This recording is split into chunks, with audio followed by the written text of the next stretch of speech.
85. The divorce rate for first enlistment Marine marriages is 85%. Even though the divorce rate is so remarkably high, if you were to ask current Marine spouses, the majority would probably be uninformed. I was uninformed. When I found out about the divorce rate, it was a few weeks before my husband's second deployment. I would not have known about the rate if it hadn't been for a recently married couple. They mentioned that while filling out their paperwork for marriage, the chaplain had told them about the divorce rate, and that it was over 80%. Shocked by the statistic, I decided to do my own research. Again, I became disgusted by what I found. According to a retired chaplain, service members who get married are 5 times more likely to commit suicide. During an interview with the chaplain, he described a sad pattern. He told me about how service members who were married downward spiral into alcoholism and depression after a divorce. This study is focused on the spouse's perspective of the resources offered to first enlistment Marine marriages facing high divorce rates. In an attempt to fully understand the spouse's perspective, interviews were conducted with spouses who were married during their husband's first enlistment. Online surveys from girlfriends, fiancés, and spouses, and a thorough analysis of social media platforms like Facebook groups, resource web pages, YouTube channels, and online blogs were also conducted. During my research, I found that resources are offered by USMC to help young, struggling couples better communicate. But as one wife who felt she was doing pretty well on her own stated, "I don't go to the military wives support group meetings because a lot of those women are basket cases." The stigma that follows the resources is not unique. Hilary Sergrist tells of how everyday pressures of military marriage can result in a whole pile of emotions, hurt, stress, loneliness, fear, uncertainty, and bitterness. She recommends that military wives receive adequate help and notes the importance of understanding that they are not going to mess up their husband's career if they choose to seek help through counseling or a supportive group of friends. In the end, I argue that structural violence has resulted in a lack of effective support for first enlistment Marine wives, which is then indirectly encouraging the high divorce rate. Marine wives find government-funded marital resource programs inconsistent, resulting in the creation of their own spouse support systems. Johan Galtung states that if insight and/or resources are monopolized by a group, violence is present in the system. This suggests that if resources are controlled by a group, in this case USMC and the service members, then there is potential for structural violence. Resources that are vital in improving marriages and indirectly the suicide rate should not experience or leave space for structural violence. My data showed that resources are offered by USMC, but they are perceived as not always being the most inviting of spouses. When questioned about her adjustment process into the military community, Jennifer stated, "It was kinda like, if we wanted you to have a wife, we would have issued you one type of thing. Nobody seemed to care much." In this statement, she is referring to her husband's command, who instead of providing support or guidance for the young couple, didn't seem to care that he was getting married or gave him any sources. USMC resources can be extremely hard to navigate, and many spouses are unaware of the resources available to them. A participant named Luz states, I have heard that there are people, but again, I feel like they don't really make it known that it's a resource available to them. Luz also expressed how getting help on base was not easy.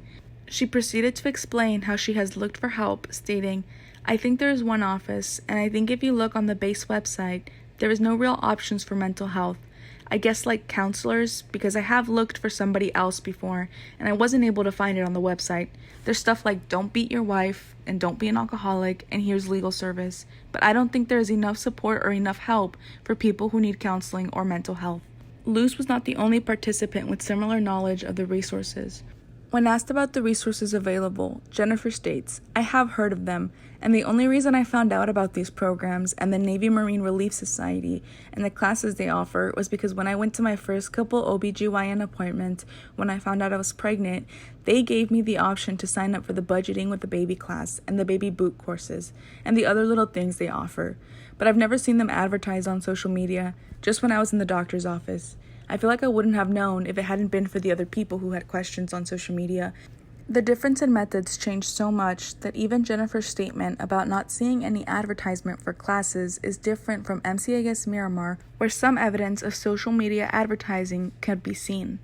The image seen here, for example, is a flyer that was posted publicly on Facebook by the NMCRS at Miramar. Since Jennifer is located on a different base, she did not get the luxury of seeing such a post before her pregnancy. Also, this was not posted on MCAS Myanmar's page, so spouses who are not familiar with the resources would most likely not be aware that the NMCRS is a resource, therefore resulting in also not seeing their methods of outreach. Jennifer best explains why resources are inconsistent by stating, "I know we all experience these things differently and no job is the same. No company or unit is going to be the same." USMC resources are extremely inconsistent because of this reason. They vary depending on the base. The two images shown here are screenshots of the Life Skills program page for two different bases, and they show how even information available online varies. The two bases used in this example are MCIS Miramar and Camp Pendleton. Each website had a different way of advertising its programs. Both bases on the images have calendars of the classes scheduled, but Camp Pendleton's page has more details and descriptions of the people involved with the classes. Camp Pendleton is also the only Marine base that released information on the high divorce rate in A Marine's Guide to Marriage Success. Camp Pendleton is one of the largest bases for Marines and contains more than 125,000 acres of Southern California. Their size could explain why they are more attentive and have more support than other bases. I would also like to mention that there is not just differences in programs between bases. There is a major discrepancy in the way the same life program is being described. The last image being shown is from a more general webpage for USMC, and it shows a more detailed explanation of the program. It mentions many of the workshops they offer and is more family-oriented. There is an issue on how USMC perceives spouses or other significant others. As Jennifer mentioned earlier, there is a popular saying during boot camp that suggests women can be issued. Spouses are not the only ones who have heard this. A simple Google search brought hundreds of discussion forums negatively discussing marriage. The image seen here was found through Google and describes how the military would have issued you a wife if needed. This negative pre-constructed idea of spouses, specifically women, begins as early as boot camp, so it is not hard to understand why many women don't use the resources. Some of the women who do use the resources have had negative experiences. One participant described that during a counseling session, she mentioned a fight in which she threw a plate. She explained that her husband was not in the room when she threw it and that he had told her to throw it away. This resulted in her husband's command being brought in, and they decided whether she was a threat to him and he needed to be put somewhere else through a military protection order. Luckily, this particular therapy session was resolved when the command reviewed the case and found she threw a plate, he wasn't even in the room, he told her to do it, this is, excuse my language, bullshit, and they just let it go. Although this issue may not have enormously impacted her husband, she did explain that her use of the resources has led to her husband being unable to do his job fully while deployed. She believed that her husband was assigned to mundane jobs due to her use of the counseling programs. She also suggested that she would rather use outside resources than those provided by USMC in the future. After reviewing her experience, she suggested it had been a mistake to mention the plate incident. As my data has shown, the resources have created an emotionally numbing environment for spouses, which discourages them from using the programs. Johan Galtungs describes, when one husband beats his wife, there is a clear case of personal violence. But when 1 million husbands keep 1 million wives in ignorance, there is structural violence. All these women mentioned express some forms of being left in ignorance, either by negligence from the resources or lack of knowledge about the resources due to resources being inaccessible. Because of this, many spouses have turned to using spouse-provided resources instead. Facebook groups are the main form of communication for many spouses. They do everything from asking questions to planning meetings and making new friends. For example, the image shown here is a description from the MCIS Miramar Spouse Support Group page that shows the information group is meant to provide support or information for military spouses, girlfriends, and boyfriends who are experiencing active duty at MCIS Miramar or the surrounding areas. Some of the spouses interviewed also agreed it was a place to find support from others in a similar place. They viewed the pages as a resource, and multiple wives even mentioned them when they were asked about the resources available. In Stella's interview, she recalls how she got involved in a lot of the Facebook pages that a lot of military spouses are on as well. In addition, she viewed these Facebook pages as a resource because when asked about the resources she uses, she stated, "Facebook pages I actually use pretty often because when you move to new places, it's kind of hard to find things like a dentist or, weird things like that, so I use that resource a lot." The pages are more than just a place for wives to ask daily questions. Some pages serve a greater purpose, even imitating professional help. The image shown here is a screenshot of a group called Female Military Spouse Divorce Page. This group is meant to help spouses through the divorce process, a process that typically should be handled by professionals. From the time spent on the pages, I know that occasionally spouses will disclose concerns about their divorce, and often in the comments, others will recommend joining groups. Although spousal support from the pages can be essential, as in Stella's case, she still described many of her interactions with other spouses as super awkward, and that it was hard to connect with them. She often felt that her relationship with other wives were purely for personal benefit, and even stated that everywhere she went, people were trying to sell her things. Many of the younger spouses often similarly described their experiences. Stella explained that her negative experience with other military spouses was even seen on the same Facebook page that gave her support by explaining they have a lot of drama on them. Stella's experience showed that being part of these groups was helpful based on specific situations. The type of drama Stella described contributed to a name change from MCAS Miramar Wives to MCAS Miramar Spouse Support Group. The image shown here shows the original banner for the page, which states, "Welcome to MCAS Miramar Wives," but the actual name of the page is different and is more inclusive to reiterate their goal. During my interview with Jennifer, she mentioned dependent pages, which are Facebook pages she describes as having all this drama over the pettiest crap. The image shown here is a screenshot of one of those drama pages.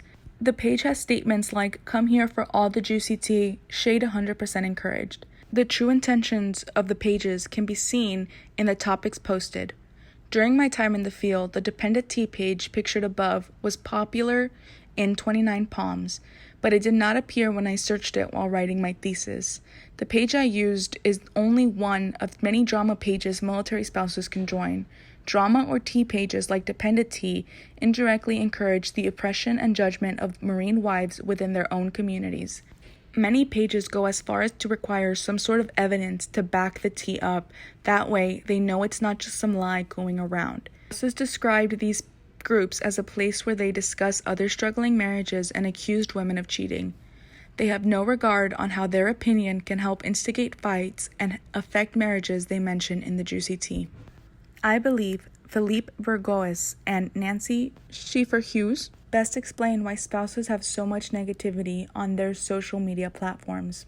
They state that victims become victimizers, which ultimately helps hide local understandings of structural power relations. By creating hostile environments to members of their own community, they enforce structural violence on spouses and ignore the structural violence they experienced from the resources. Ultimately, the military encourages the integration of structural violence into a service member's home, which results in the isolation of their wives. After being left with no government resources or support from their spouse, the wives responded by creating their own. Unfortunately, a combination of the military lifestyle and immaturity results in more structural violence, as spouses begin to have violence exerted systematically through their own created communities. I would like to acknowledge some very important people. Thank you to Dr. Lemelson and the Lemelson Anthropological Honors Program for making this research possible. Thank you to Dr. Levine for her endless support throughout this process as my advisor. Thank you to Dr. Boom and the faculty for guidance throughout the quarters. Thank you to my husband and the senior cohort for every word of encouragement.